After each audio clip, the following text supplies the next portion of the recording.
ในท้ายอาทิตย์ที่ผ่านมาทานอาจสะพังทองศรีพันดอนกรรมการศูนย์กลางภาคเลขาคณะภาคประธานสภาประชาชนนครหลวงเมืองจันทร์พร้อมด้วยคณะได้ลงเยี่ยมยามและสุกยูการผลิตของบริษัททเวลพัฒนากสิกรรมและผลิตภัณฑ์ลาวจำกัดผู้เดียวอยู่บ้านถาไคเมืองไซธานีนครหลวงเมืองจันทร์โอกาสนี้ทานนางอานิตศรีวิสัยประธานบริษัททเวลพัฒนากสิกรรมและผลิตภัณฑ์ลาวจำกัดผู้เดียวได้รายงานให้ฮู้ถึงประวัติความเป็นมาและผลสำเร็จในการจัดตั้งปฏิบัติโครงการนาตาลกสิกรรมครบวงจรซึ่งได้เริ่มต้นมาแต่ปี 2018 ด้วยการนำไส้ถึงครอบครัวร่วมกับประชาชนบ้านนาตาลปี 2022 ได้รับการร่วมมือจากแผนกแผนการและการลงทุนนครหลวงจันทร์ในการนำเอาเสี่ยวสารจากประเทศเพื่อนบ้านเข้ามาช่วยทดลองวิจัยเพาะพันธุ์กุ้งน้ำจืดและทดลองแปรรูปสินค้าโอดอปและหมักไม้ถึง 48 ชนิดปี 2024 ได้ทดลองปลูกพืชหลายชนิดเช่นหมักเกี้ยงใหญ่หรือหมักผูกองุ่นเขียวองุ่นแดงหมักนาวหัวสีไข่ญี่ปุ่นและอื่นๆเห็นว่าได้รับผลดีผลิตภัณฑ์มีคุณภาพและปลอดสารพิษปี 2025 บริษัทได้ร่วมกับกลุ่มสหกรณ์ปลูกหมักโนดหวาน 10 เฮกตาร์คาดว่า 3-4 เดือนสามารถเก็บเกี่ยวได้นอกจากนี้ยังได้ขยายสวนแห่งที่ 2 เติมอีก 20 เฮกตาร์โดยได้ปลูกหมักนาวโบมิเมดหมักสีดากุหลาบและผักล้มลูกพิเศษแมนสามารถปลูกมังอึกินดิบสำเร็จซึ่งเป็นบอนทำอิฐในลาวพวกเขาก็รู้สึกว่าดีใจหลายที่ว่าการนำภาครัฐและก็ทั่วทุกภาคส่วนให้ความเอาใจใส่และก็ช่วยสุขยู่เวียกงานกสิกรรมของพวกเขาหวังว่าในอนาคตพวกเขาจะได้ต้อนรับบรรดาทางภาคส่วนหลายๆแล้วก็พ่อแม่ประชาชนบ่หรือว่าไผที่อยากมาชมสวนหรือว่ามาลองซีมหมักไม้ของพวกเขาอยู่ในสวนของพวกเขานี่ก็มีหลายอย่างอยู่ที่พวกเขาปลูกเนาะตัวอย่างแม่นว่ามีผักล้มลุกผักระยะสั้นก็มีเนาะเขาปลูกได้แม่นว่าโคโลบี้เขาก็ปลูกได้แล้วและการหมักซูฮาวเนาะภาษาลาวเขาเนาะแล้วก็มีหัวผักกาดขาวเขาก็ปลูกได้แล้วก็มีหมักนาวไร้เม็ดแล้วก็มีหมักนาวหมักนาวเขาเอื้นเนี่ยหมักนาวสีเหลืองเนาะพวกเขาก็ปลูกได้แล้วมีหมักพุกพวกเขาก็ปลูกได้แล้วหมักสีดา4,000 ต้นอยู่นี่พวกเขานี่ก็หมักนอดเนาะหมักนอดพวกเขานี่ปลูกได้ 10,000 ต้นแล้วคิดว่าประมาณอีก2 เดือนนี่แหละพวกเขาก็จะได้เก็บเกี่ยวผลผลิตละแต่ว่าส่วนผักบอหรือว่าเป็นส่วนหมักเล่นบอหรือว่าหมักหมักไม้อะไรเงี้ยกินไว้บอกหมักเพชรบอมีอย่างนี้เป็นพวกเขานี่เป็นว่าขายมาหลายรอบแล้วนะแต่ว่าก็ยังบ่ทันได้ตอบสนองเพียงพอกับตลาดเพราะตลาดมีความต้องการสูงหลายแต่ถ้าว่าพวกเขาปลูกได้ตามมาตรฐานที่ว่าเซียวซานเวียดนามเพิ่นมาช่วยเหลือสุกยูปลูกนี่เนาะแม่นว่าพวกเขานี่ก็ถือว่าผลิตได้หลายแล้วก็ลดการนำเข้าคิดว่าน่าจะหลายในอนาคตแต่ว่าส่วนพวกเขานี่ยินดีต้อนรับทุกท่านที่ว่าอยากมาเฮียนฮู้หรือว่ามาเอาข้อมูลบ่หรือว่ามาเบิ่งแนวพันธุ์บ่หรือว่ามาศึกษากันคนขั้วแนวพันธุ์โดยเฉพาะเป็นพวกเขาเดี๋ยวนี้เป็นจุดพิเศษของพวกเขาเป็นพวกเขาได้หมักสีแดงเนาะคันเป๋ภาษาลาวนี่เป็นว่ามักสีแดงเพราะภาษาเวียดนั่นบีดอเนาะเพราะว่าพวกเขาปลูกประสบผลสำเร็จให้ประเทศลาวของพวกเขาตัวนี้เนาะเป็นแนวพันธุ์ตัวหนึ่งที่เป็นแนวพันธุ์พิเศษหน่วยใหญ่ที่สุดเลยเดี๋ยวนี้พวกเขาปลูกได้ประมาณอยู่4 เฮกตาร์คิดว่าน่าจะได้ประมาณ150-200 ต้นในโอกาสนี้ท่านหยุยวิสาการจากประเทศเวียดนามได้ให้สัมภาษณ์ว่าตนเองมีความรู้สึกดีใจหลายที่ได้นำเอาความรู้มาช่วยคนลาวและส่งต่อความรู้ด้านกสิกรรมให้แก่พี่น้องประชาชนลาวเฮาประเทศลาวมีท่าแห้งสูงทางด้านกสิกรรมเพราะมีดินน้ำและอากาศที่อุดมสมบูรณ์พวกเฮาได้เน้นการปรับปรุงเทคนิคการปลูกให้แทบเหมาะกับสภาพตัวจริงเพื่อลดพรต้นทุนให้ชาวเกษตรกรและรับประกันคุณภาพผลผลิตในวันที่25 เมษายน 2026 ผ่านมาอยู่ที่วัดใหม่โซกคำบ้านโซกคำเมืองไซเสถานครหลวงเมืองจันทร์ได้นำพาพระสงฆ์สามเณรและอกตนญาติโยมร่วมกิจกรรมทั้งพุทธศาสนางานตบพระธาตุทรายและบาสีสู่ขวัญต้อนรับปีใหม่พศ 2569 ที่ก้าวเข้ามาเสริมนำพระโดยพระอาจารย์ดาวเสด็จเลิศมณีเจ้าอธิการวัดใหม่โซกคำพร้อมด้วยคณะสงฆ์อำนาจการปกครองบ้านตลอดพรออกตนญาติโยม ชาวพุทธศาสนิกชนเข้าร่วมซึ่งเริ่มเต้าโหมขบวนตั้งแต่ตอนเช้าเข้าร่วมพิธีบาสีสู่ขวัญและกิจกรรมตบพระธาตุทรายให้เป็นรูปทรงเจดีย์พร้อมทั้งตกแต่งให้สวยงามเพื่ออุทิศส่วนบุญกุศลไปหาญาติพี่น้องบรรพบุรุษผู้ที่ล่วงลับไปแล้วซึ่งเป็นอีกประเพณีหนึ่งที่คนลาวชาวพุทธเฮาร่วมปฏิบัติกันมาในระยะเฉลิมฉลองบุญปีใหม่ลาวแต่บูหานการจนถึงปัจจุบันวัดไม้ศกคำจัดพิธีฮีดข้องตามประเพณีคือการทบพระธาตุทรายขึ้นหลังจากปีใหม่โดยเฉพาะการทบพระธาตุทรายมีความหมายความสำคัญในทางศาสนาและตามฮีดข้องประเพณีชื่อว่าบูหานว่าโยบุคโลบุคคลผู้ใดได้เข้ามาวัดได้เหยียบดินทรายดินแห่ออกไปติดเกิบติดหยังเพื่อสมนาบุญคุณวัดว่าอาหารเหล่านั้นเพิ่นจึงนิยมเอาคนแห่คนทรายมาตบพระธาตุทรายที่สองมาก็คือเพื่ออุปถัมภ์บำรุงวัดว่าศาสนาโดยเฉพาะวัดที่กำลังสร้างสาพัฒนากำลังสร้างหอกองกำลังสร้างกุฏิกำลังสร้างสิมกุฏิชื่อว่าเฮานั้นอธิษฐานจิตเป็นสิริมงคลและที่สามมาการตบพระธาตุทรายนี้ตามบูฮ่านปีใหม่ลาวหันเพิ่นว่าเชื่อว่าการสร้างการตบพระธาตุทรายคือการสร้างคูณชีวิตของเฮาเองโดยเฉพาะการสร้างคุณหังคุณมีอธิษฐานจิตเพื่อเป็นสิริมงคลในแก่ออกตนนิยมดังนั้นการตบพระธาตุทรายมีความหมายความสำคัญและมีปารมีให้แก่ออกตนนิยมดังนั้นมาในมื้อนี้วัดไม้โศกคำพร้อมโดยออกตนญาติโยมเฒ่าแก่ในโฮมในเฮ็ดของพระธาตุทรายน้อยๆขึ้นและต้นกระพึกเพื่อบ่งบอกว่าคนลาวของเฮามีชีวิตอันดีงามและมีต้นไม้ใบหญ้าเขียวสดงดงาม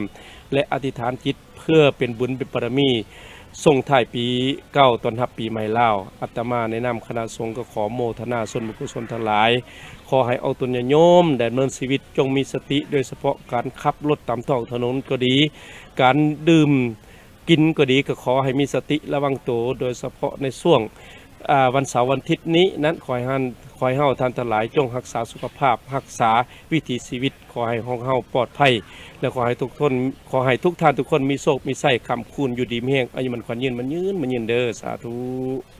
วัดไม้โซกคำถือว่าเป็นอีกวัดหนึ่งในนครหลวงจันทร์ที่นำพาออกตนญาติโยมจัดกิจกรรมตบพระธาตุทรายต้อนรับปีใหม่ในทุกๆปีโดยเฉพาะแมนมักจะจัดขึ้นหลังเฉลิมฉลองปีใหม่ลาวสำเร็จซึ่งประชาชนชาวพุทธหรือศิษยานุศิษย์ส่วนใหญ่แม้จะรู้กันดีและมาร่วมกิจกรรมอย่างบ่ขาดสายมื้อนี้ก็รู้สึกดีใจที่ได้มาร่วมบุญตบพระธาตุทรายนำวัดโศกคำใหม่พระอาจารย์ดาวเสด็จเลิศมณีได้มาร่วมเพิ่นทุกๆปีการที่มาทำบุญนี่ก็มีทรายมีปัจจัยมีต้นที่ได้ร่วมบุญกับเพิ่นเพื่อให้อุทิศให้ผู้ที่ล่วงลับไปคุณบิดามารดาการตบพระธาตุทรายนี้เข้ามาช่วยในวัดก็คือต้องมีทรายมีปัจจัยต้นกระพึกการตบพระธาตุทรายนี้หลังจากที่ตบพระธาตุทรายแล้วเนาะทรายนี่ก็จะได้ไปดำไส้เข้าการสร้างวัดวาอารามสำหรับการตบพระธาตุทรายนี้ในบูหานการมีความเสื่อกันว่าตลอดระยะ1 ปีที่พ่อแม่ประชาชนเข้าว่าวัดจะมีดินทรายติดตีนหรือเกิบออกไปน้ำถือว่าเป็นการสร้างบาปโดยบ่ฮู้โตและในปัจจุบันนี้เพิ่นนิยมขนเอาทรายจากหาดทรายมาสู่วัดเพื่อตบพระธาตุทรายนั้นก็เพื่อว่าหลังจากตบพระธาตุทรายแล้วเพิ่นก็ถวายทรายนั้นให้แก่วัดเพื่อสร้างสาธารณประโยชน์ต่อไปภายหลังตบพระธาตุทรายเหียบห้อยแล้วเพิ่นก็ปักถุงโซถุงใสประดับประดาให้จบงามแล้วไหว้พระหับศีลฟังเทศน์ฉลองอีกถือว่าได้บุญหลาย พิธีได้จัดขึ้นในวันที่21 เมษายน 2026 โดยการเป็นประธานของสหายพลโทสายใจกรมศิษย์รองรัฐมนตรีกระทรวงป้องกันประเทศหัวหน้ากรมใหญ่เสนาธิการกองทัพพร้อมด้วยคณะภาคคณะบรรษาและกลุ่มกองอ้อมข้างเข้าร่วมในพิธีได้ผ่านคำสั่งของนายกรัฐมนตรีฉบับเลขที่43/นย.ว่าด้วยการยกย้ายนายทหารไปรับหน้าที่ใหม่ซึ่งอิงตามกฎหมายว่าด้วยนายทหารกองทัพประชาชนลาว อิงตามการตกลงในกล่องประชุมคณะเลขาธิการศูนย์กลางภาคครั้งวันที่ 19 กุมภาพันธ์ 2026 อิงตามการตกลงเห็นดีจากบรรดาสหายกรรมการกลุ่มการเมืองศูนย์กลางภาคดังนั้นนายกรัฐมนตรีจึงได้ออกคำสั่งยกย้ายสหายพจน์จัตวา บุตรฤทธิ์ศรีสุพรหัวหน้าการทหารกองบัญชาการทหารนครหลวงเวียงจันทร์ไปรับหน้าที่ใหม่อยู่กรมใหญ่เสนาธิการกองทัพพร้อมนั้นกระทรวงป้องกันประเทศยังได้ตกลงยกย้ายสหายพันเอกไพวันอริยธรรมของหัวหน้าการทหารหัวหน้าห้องการเสนาหักกองบัญชาการทหารนครหลวงเวียงจันทร์ไปรับหน้าที่ใหม่อยู่กรมสู่หบกรมใหญ่เสนาธิการกองทัพพร้อมกันนี้นายกรัฐมนตรีก็ได้ออกดำรัสแต่งตั้งสหายพันเอกบุญทันไซมุงคุณเป็นหัวหน้าการทหารกองบัญชาการทหารนครหลวงเวียงจันทร์และกระทรวงป้องกันประเทศได้ตกลงแต่งตั้งพันโทจิตรพรพันวิไลเป็นห้องหัวหน้าการทหารทั้งเป็นหัวหน้าห้องการเสนาธิการกองบัญชาการทหารนครหลวงเวียงจันทร์โอกาสดังกล่าวในพิธียังได้มีการเซ็นบทบันทึกมอบพับหน้าที่ระหว่างหัวหน้าการทหารผู้เก่ากับผู้ใหม่อย่างเป็นทางการในโอกาสนี้พลโทใส่ใจกรมสิทธิ์ห้องรัฐมนตรีกระทรวงป้องกันประเทศหัวหน้ากรมใหญ่เสนาธิการกองทัพยังได้เน้นหนักให้ผู้ที่ได้รับหน้าที่ใหม่จงยกสูงพลบทบาทการซี่นำพาปั่นฟ้าของตนให้มีความนักแน่นเข้มแข็งและกว้างขวางโดยเฉพาะเมนการจัดตั้งปฏิบัติต่อหน้าที่เวียกงานให้มีประสิทธิผลสูงเอาใจใส่ศึกษาอบรมการเมืองนำพาแนวคิดให้เข้มแข็งเอาใจใส่ฝึกฝนหล่อหลอมตนเองในการซอกฮู้หำเฮียนเพื่อยกระดับความรู้ความสามารถของตนเองให้สูงขึ้นเป็นก้าวๆมีความสามัคคีภายในให้แน่นแฟ้นปรับปรุงแบบแผนการนำพาเฮ็ดเวียกรวมศูนย์ประชาธิปไตยเป็นหมู่คณะแบ่งให้บุคคลรับผิดชอบต่อหน้าที่การเมืองของตนเพื่อเฮ็ดให้สำเร็จหน้าที่ตามการจัดตั้งขันถึงมอบหมายให้ในวันที่ 24 เมษายน 2026 นี้ที่ห้องประชุมสภาประชาชนแขวงกองประชุมครั้งปฐมฤกษ์สภาประชาชนแขวงอัตตปือสุทธิคาได้ปิดลงด้วยผลสำเร็จอันจบงามโดยการเข้าร่วมเป็นประธานของท่านบุญเทิงดวงสวรรค์กรรมการศูนย์กลางภาคเลขาพรรคแขวงประธานสภาประชาชนแขวงอัตตปือเข้าร่วมมีพลจัตวาสุริไซพิจิตรกรรมการสำรองศูนย์กลางภาคประธานกรรมาธิการป้องกันชาติป้องกันความสงบสภาแห่งชาติสมาชิกสภาแห่งชาติสุดที่ 10 เขตเลือกตั้งที่ 17 มีบรรดาทานคณะกรรมการปกครองแขวงบรรดาทานหัวหน้าแผนกองค์การเทียบเท่าบรรดาทานสมาชิกสภาแห่งชาติประจำเขตเลือกตั้งที่ 17 สมาชิกสภาประชาชนแขวงและแขกถึกเชิญเข้าร่วมกองประชุมดังกล่าวได้ดำเนินเป็นเวลา 2 วันซึ่งเต็มไปด้วยบรรยากาศอันฟดฟื้นและเข่งฮ้อนแห่งการเสริมขยายสิทธิประชาธิปไตยของบรรดาทานสมาชิกสภาประชาชนแขวงสุทธิคาในการพิจารณาและรับร้องเอาบรรดาเนื้อในที่สำคัญที่นำมาพิจารณาในกองประชุมครั้งนี้อย่างมีผลสำเร็จอันจบงามกองประชุมได้ดำเนินเลือกตั้งรับร้องเอาท่านบุญเทิงดวงสวรรค์กรรมการศูนย์กลางพรรคเลขาพรรคแขวงเป็นประธานสภาประชาชนแขวงอัตตปือสุทธิคาเลือกตั้งท่านภูวันพรหมจันทร์คณะประจำพรรคแขวงและท่านนางอ่อนไซเมียงลาวันกรรมการพรรคแขวงเป็นรองประธานสภาประชาชนแขวงอัตตปือสุทธิคาเลือกตั้งกรรมการคณะประจำสภาประชาชนแขวงและแต่งตั้งคงประกอบกงจากการจัดตั้งของสภาประชาชนแขวงสุทธิคาโดยมีดังนี้ท่านนางแสงอรุณวงศาธิการเป็นกรรมการคณะประจำสภาประชาชนแขวงและประธานคณะกรรมการเศรษฐกิจการเงินและสิ่งแวดล้อมท่านนางจันทาลีศรีสุวงศ์กรรมการคณะประจำสภาประชาชนแขวงและประธานคณะกรรมการป้องกันชาติป้องกันความสงบและยุติธรรมท่านนางสุขวิไลเวียงไซกรรมการคณะประจำสภาประชาชนแขวงและประธานคณะกรรมการวัฒนธรรมสังคมบรรดาเผ่าและศาสนาท่านพงศวรรณพรหมวงศ์กรรมการคณะประจำสภาประชาชนแขวงและหัวหน้าห้องว่าการสภาประชาชนแขวงนอกจากนี้ยังได้ผ่านมติของคณะประจำสภาประชาชนแขวงว่าด้วยการแต่งตั้งห้องประธานคณะกรรมการของหัวหน้าห้องว่าการสภาประชาชนแขวงและสมาชิกสภาประชาชนแขวงประจำการนอกจากนี้กองประชุมยังได้พิจารณารับร้องเอาแผนพัฒนาเศรษฐกิจสังคมแผนงบประมาณแห่งรัฐ5 ปีขั้นแขวง 2026-2030 ของแขวงพิจารณารับร้องเอาแผนการเคลื่อนไหวเวียกงาน5 ปี 2026-2030 ขององค์การอัยการประชาชนแขวงพิจารณารับร้องเอาแผนการเคลื่อนไหว5 ปี 2026-2030 ศาลประชาชนแขวงพิจารณารับร้องเอาแผนการเคลื่อนไหว5 ปีขององค์การกวดการรัฐขั้นแขวงพิจารณารับร้องเอาแผนการเคลื่อนไหว5 ปีขององค์การกวดสอบภาคใต้พิจารณารับร้องเอาแผนการเคลื่อนไหว5 ปี ของสภาประชาชนแขวงพิจารณารับพ้องเอาแผนการสร้างและปรับปรุงนิติกรรมใต้กฎหมาย 5 ปีของสภาประชาชนแขวงผลสำเร็จของประชุมครั้งนี้ในวันที่25เมษายน2026นี้อยู่ที่ห้องว่าการแขวงหนองน้ำทาฐานบุกวางยากหัวหน้าคณะทีมงานนักรบเก่าทหารกองพล316และ565สาธารณรัฐสังคมนิยมเวียดนามได้เดินทางมาเยี่ยมยามและเฮ็ดเวียกอยู่ที่แขวงหนองน้ำทาโดยได้เข้าพบปะกับพลโทคำกิ่งพุยลามณีวงศ์เลขาพรรคแขวงประธานสภาประชาชนแขวงมีการนำของแขวงเข้าร่วมการเดินทางเข้ามาเยี่ยมยามและเฮ็ดเวียกในครั้งนี้ทานได้รายงานโดยย่อเกี่ยวกับการผูกแน่นความสามัคคีไมตรีจิตมิตรภาพหักแพงช่วยเหลือซึ่งกันและกันเป็นต้นแมนสายบัวพันธ์มิตรภาพลาวเวียดนามโอกาสการนำของแขวงก็ได้แสดงความยินดีต้อนรับทานพร้อมด้วยคณะที่ได้เดินทางมาเยี่ยมยามและเฮ็ดเวียกอยู่ที่แขวงหนองน้ำทาเป็นต้นการช่วยเหลือหลายด้านการต่อสู้กู้ซาดในปางสงครามในเมื่อก่อนซึ่งแขวงหนองน้ำทา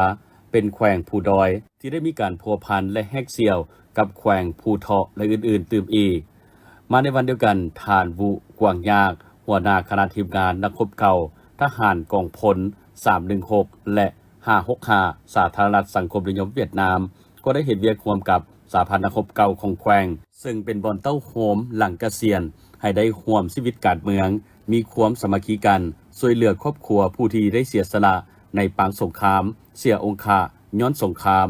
ย้อนการสู้รบต่างๆเอาใจใส่ในการประกอบส่วนเข้าในภารกิจ2หน้าที่ยุทธศาสตร์ในระยะใหม่คือปกปักในระหว่างวันที่25เมษายน2026นี้ที่เดินกีฬาแขวงบ่อแก้วได้มีการจัดการแข่งขันกีฬาปั่นเตะมิตรภาพระหว่างพนักงานเจ้าหน้าที่ประจำด่านสากลกรมมิตรภาพ4ฝ่ายลาวและฝ่ายไทยเพื่อสร้างบรรยากาศแห่งความสามัคคีหักแพงและแลกเปลี่ยนบทเรียนซึ่งกันและกันเข้าร่วมในการแข่งขันครั้งนี้ฝ่ายลาวนำโดยท่านปริญญาเอกสายพรเพชรบุญมีหัวหน้าคณะคุ้มครองด่านสากลกรมมิตรภาพ4และฝ่ายไทยนำโดยท่านพงษ์นาทีเครือระยะอำนวยการบริหารกรมมิตรภาพ4ฝ่ายไทยพร้อมโดยคณะการนำและพนักงานเจ้าหน้าที่จากทั้งสองฝ่ายเข้าร่วมอย่างคึกคืนการแข่งขันไม่ดับเดินเต็มไปด้วยมิตรภาพและหอยยิ้มซึ่งแบ่งออกเป็น3ครึ่งเวลาคือครึ่งเวลาที่1แม้น25นาทีทีมนักกีฬาทั้ง2ฝ่ายไม่ได้เอาใจใส่ลงแข่งขันด้วยน้ำใจของนักกีฬาพัดเพียรกันบุกและหับอย่างดุเดือดท่ามกลางบรรยากาศจากผู้ชมและผู้เชียร์จบการแข่งขันครึ่งเวลาทำอิฐฝ่ายไทยเป็นผู้นำไปก่อน2-1ครึ่งเวลาที่2นักกีฬาฝ่ายไทยยังคงเฮ็ดผลงานได้ดีและยิงประตูเพิ่มได้อีก1ลูกจบครึ่งเวลานี้ด้วยคะแนน3-1ต่อมาครึ่งเวลาที่3ทั้ง2ฝ่ายได้มีการเปลี่ยนตัวนักกีฬาผู้ลินและสืบต่อแข่งขันกันอย่างมีบรรยากาศที่เบิกบานบนซื่นเพื่อเป็นการสร้างสุขภาพและความใกล้ชิดติดแทนของพนักงานเจ้าหน้าที่ด้วยกันหมดเวลาการแข่งขันทั้งหมด75นาที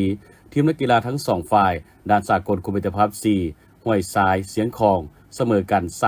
3-3การจัดกิจกรรมแข่งขันในครั้งนี้ก็เพื่อเป็นการหัดแน่นสายพัวพันมิตรภาพและความสามัคคีระหว่างพนักงานเจ้าหน้าที่ที่ปฏิบัติหน้าที่เวียกงานอยู่ตามด่านสากลกรมมิตรภาพที่4ให้มีความแน่นแฟ้นยิ่งขึ้นทำให้การส่งเสริมการออกกำลังกายเพื่อสร้างสุขภาพกายและสุขภาพจิตให้แข็งแรงสร้างความเห่าหันในการปฏิบัติหน้าที่เวียกงานวิสาสะเพาะเพื่อหับไซสังคมและประชาชนทั้ง2ชาติลาวไทยให้ดีขึ้นเรื่อยๆ